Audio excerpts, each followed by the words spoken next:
For an example of how politicized this movement is, I want to introduce you to a term that we use in our report. That term is DINOs. These are divestments in name only.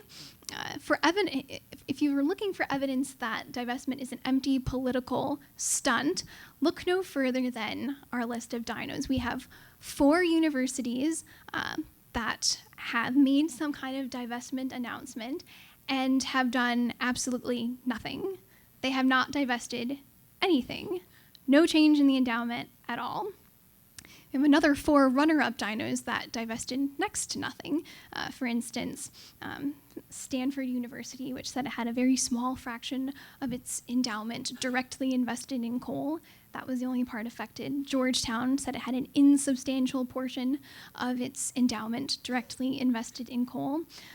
Some of our other DINOs include Syracuse University, which said it would divest from its direct investments in fossil fuel companies. Later came out no such investments exist. And the Tyrannosaurus Rex of these DINOs is Oxford University, which has become the poster child for much of the divestment movement as kind of the go-to example of a prominent place that has made this decision. Oxford announced earlier this year that it would sell off its direct investments in fossil fuel companies. I had an interview with the finance officer at Oxford who confirmed to me Oxford has no investments in fossil fuel companies. It did not have any before it made the divestment decision. Nothing was affected by this. So these are decisions that, by their own admission, have no weight whatsoever, even if the argument is advanced that divestment could affect the funding of the fossil fuel industry. If that's the case, these are not really the go-to examples to use because no money has been moved. And yet, those are the examples that are used by advocates of the movement of prominent institutions that have made the decision to divest.